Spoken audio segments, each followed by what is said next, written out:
Welcome to this explainer on the Battle of Stalingrad. Today, we're going to completely unpack how the largest, literally the bloodiest urban battle in all of military history just totally shifted the momentum of World War II.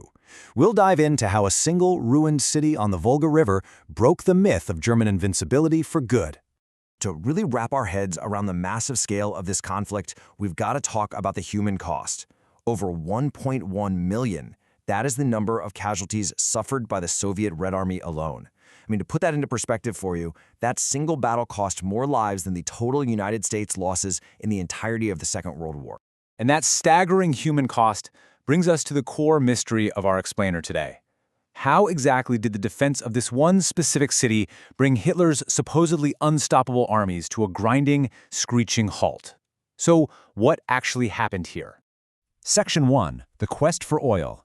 Let's start with the macro perspective here. The German summer offensive of 1942, famously codenamed Case Blue. We have this brutally honest quote from Adolf Hitler. "If I do not get the oil of Maykop and Grozny, then I must finish this war." This right here lays out the strategic stakes plain and simple. Germany was absolutely starved for fuel. Their war machine relied on mechanization, and the primary objective was a massive sprint south to capture the Soviet oil fields in the Caucasus. Without that oil, the German war effort would quite literally run out of gas. So the key takeaway here is that capturing Stalingrad wasn't initially just about the city's symbolic name. Capturing it was really about severing a vital transport hub. By taking the city, the Germans aimed to block commercial traffic on the Volga River, disrupt Allied Lend-Lease supplies coming up through the Persian corridor, and totally destroy the city's huge industrial capacity. Section 2. The Urban Breakwater. Okay, now as the German 6th Army reached the city's outskirts in August of 1942, we need to zoom in. Because right here, the very nature of combat was about to radically change. We see this dramatic shift from blitzkrieg, those fast-moving mechanized units sweeping across the open steppes, to the grueling, claustrophobic reality of total war. The Luftwaffe had relentlessly firebombed the city into a massive landscape of rubble.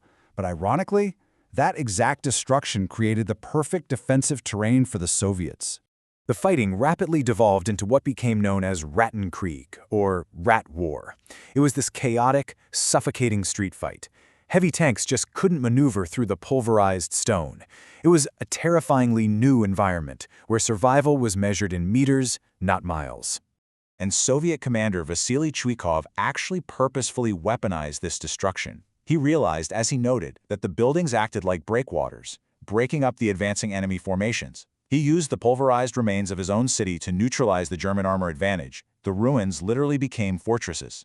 The combat became so intensely localized that they were fighting for every couple of meters, for a single floor of a building, or even just a stairwell.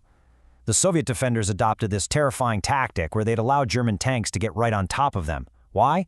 Well, to completely cut the tanks off from their supporting infantry. It was just incredibly brutal. Moving on to Section 3, the trap is sprung.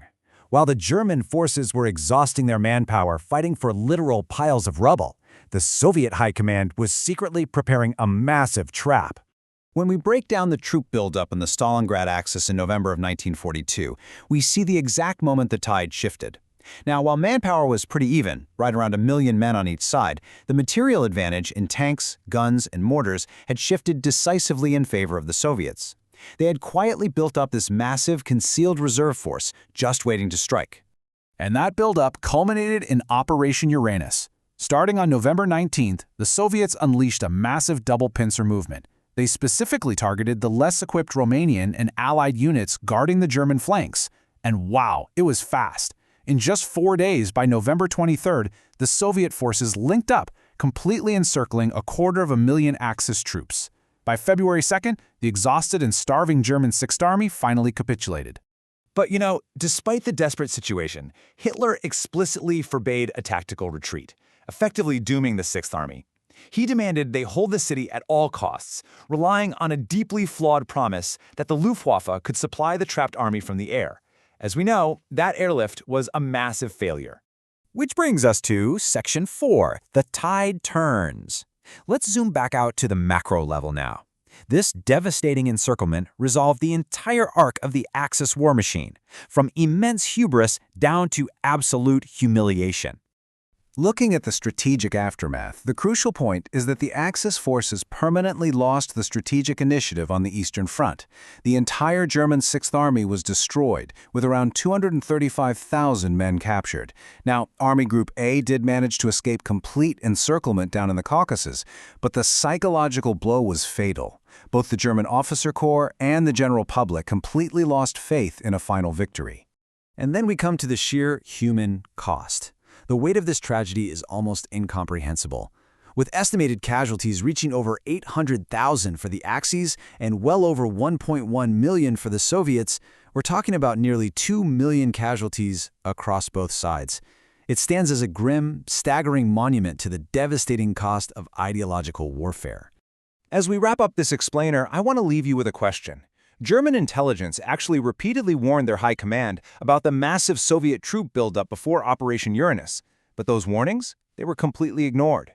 So we're left to ponder, why do leaders, so often blinded by their own hubris and political dogma, ignore the very intelligence that contradicts them? Why do they so frequently pave the road to their own disaster? Thanks for joining me on this deep dive, and keep questioning the history that shapes our world.